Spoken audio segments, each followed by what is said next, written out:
it's Colby. We just arrived in Edinburgh, Scotland for the UK Bitcoin Collective, the UK Bitcoin Conference. It's my first conference, so I'm super excited. My wife and my daughter joined me, and we're really looking forward to this Bitcoin conference. So I'll be documenting different points throughout the conference. I'll be talking to a lot of Bitcoiners. I'm super excited to hear about what Bitcoiners are up to and all the different businesses that they're involved in. Bitcoiners are the best people on earth, so really looking forward to these conversations. And please like and subscribe.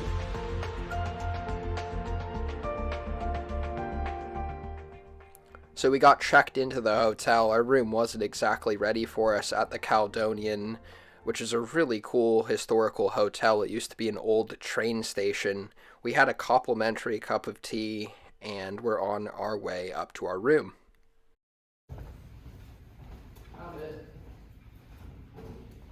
This way, sweetheart. So the rooms there at the Caledonian were super cozy. As you can see, had huge ceilings, and it started pouring rain that night, which was a really cozy touch to Scotland, our first night there. Say, good morning, Edinburgh. We're ready to go to the Bitcoin conference.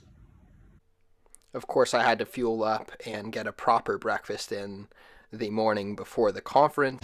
All right, so just left the hotel on my way to the UK Bitcoin conference. Had to put the tie on and show out a little bit. I went business casual, threw the tie on, but I got the Satoshi steppers ready for the conference, ready to network with the plebs, talk about Bitcoin and Bitcoin business. So here are the business cards that I had made. They're like little half cards because I don't want to take up too much space in the mem pool, you know. So I'm super excited to see Greg Foss talk about things from the traditional finance and bond perspective, having spent over 30 years in that cesspool. I'm sure he wouldn't mind me saying that. Jeff Booth talking about how exponential technology completely changes things, and it's hard to tell when a new exponential technology is on the scene because people judge it by the current system, so they don't know. You're not going to know a new system judging from the current system. All right, so here I am rocking up to the conference. It's a pretty nice little brisk walk from the hotel, just 5 or 10 minutes tops. But look at this, first Bitcoin conference I've ever attended.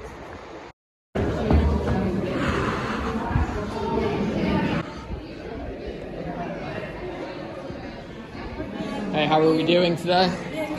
This is cool, some swag? Yeah, it's cool. Nice, right on. Always go back to that. Always go back and reference the fact that it's pure mathematics. The growth rate of the top line is outstripping the growth rate of the bottom line. Cool? Yeah. It's about that simple. All right. Do you think that supply of gold would still average about 2% annually like it has up until the recent years? Of course not. You'll find ore deposits that will be profitable to bring them to the ground, out of the ground. If the price of Bitcoin doubles tomorrow, does its supply change? No. Math and code. It's so beautiful, people. Don't overthink this, okay? Thanks. Alan, did you have anything to add there? Yeah, just this idea of the math involved in Bitcoin being complex or being intimidating. I take real issue with this, and I imagine this bugs a lot of people here if they've thought about, well, probably more if they, like Pierre, if they have a background in anything sort of mathematical academically, or if they've maybe worked as a data science or as a programmer, because it's often communicated in such an incredibly lazy way. It's like it's an anti-Bitcoin meme or a Bitcoin anti-meme, I'm not sure. It's propaganda effectively, but it's so silly, it's so superficial, and it relies on people who don't have that kind of background just being scared away and not wanting to investigate it. But it doesn't even really make sense when you scratch away at the surface, because, I mean, for example, it's not like there's no math in fiat, right? There's an enormous amount of math. It's just all bullshit, basically. I don't know if that counts as swearing or not. I'll find out when we go off stage. It does. But like, it's for charity, so it counts. Well, I mean it in a technical, philosophical way. So I insist that it's not swearing. It's academic. So the conference was off to a great start, and during the intermission I was able to catch up with Alan Farrington, who you just heard from. So coming from a traditional finance background and knowing how unbelievably bad things are, like, what is the connection between how bad things are and Bitcoin, and how good things can be and hope for the future? Oh, sure, yeah. I think that's easy. So how bad things are, superficially, is about all sorts of things. You can blame any kind of any number of political crises for the position we've ended up in, but obviously as Bitcoiners we know that the root problem is money.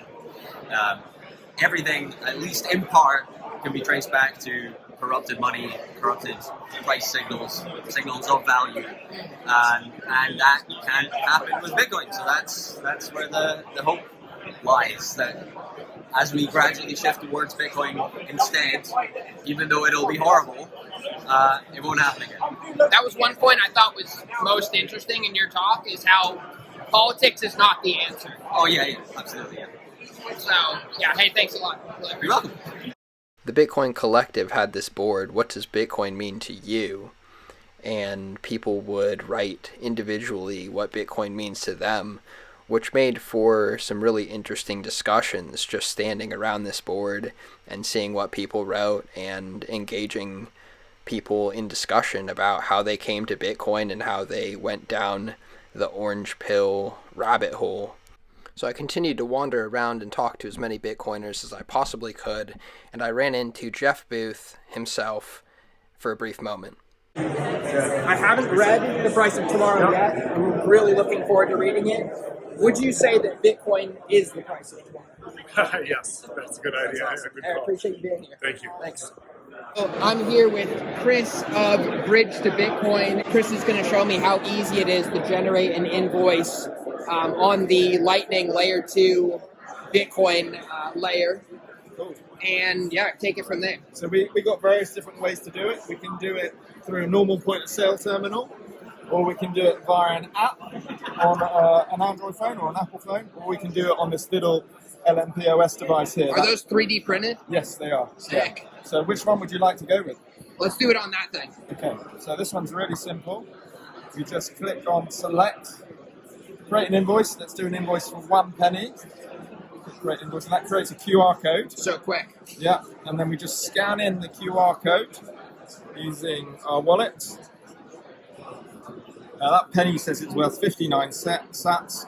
I'm going to click OK. Cheap. Let's see how quickly it is. And that's done. I've just paid a penny over the Amazing. Lightning Network. And I can double check it as well. So as a merchant, I can do a little PIN code check.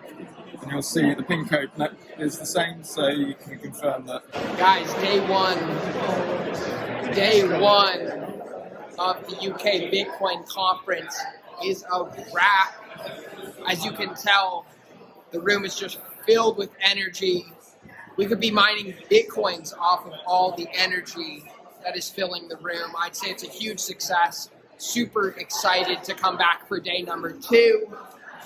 And also they're having a Coin Corner, shout out Coin Corner, is having a little after party this evening.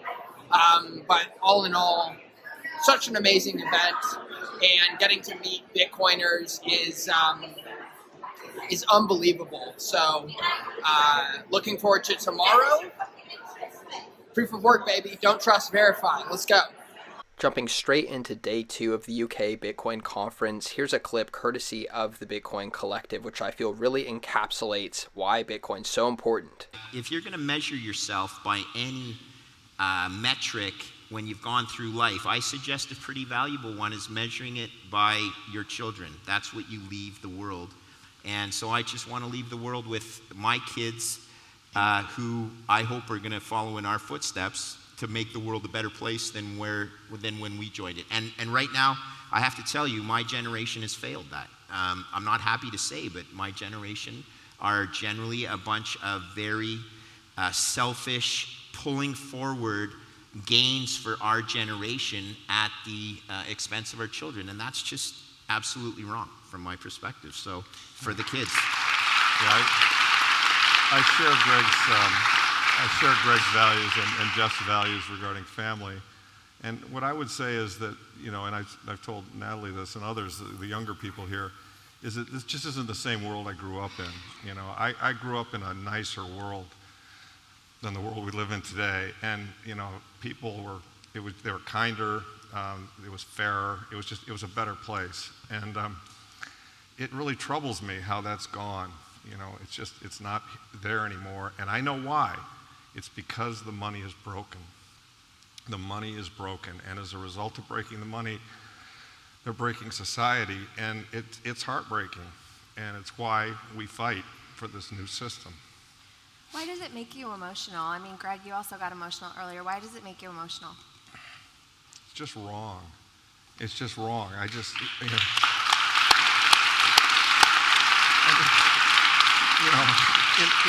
life, what are you if you're not going to take a stand on what's right and what's wrong? So true.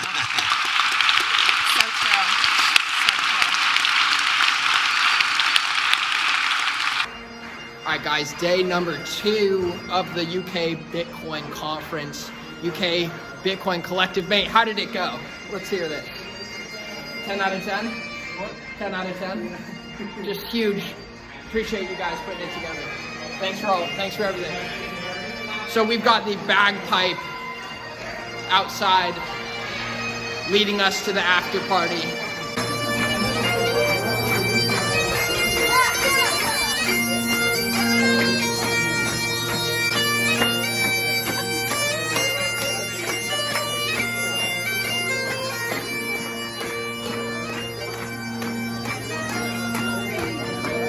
So had an absolutely fantastic weekend at the UK Bitcoin conference. Definitely a life-changing experience because of the connections that I made with not only the speakers, but literally everybody at the conference. My intention was to meet as many Bitcoiners as possible, and here I am at the end of the weekend, and I feel like I hit that goal. Edinburgh was absolutely fantastic. I want to thank everybody that put together the UK Bitcoin conference, and looking forward to the next one in London in 2023. Take care.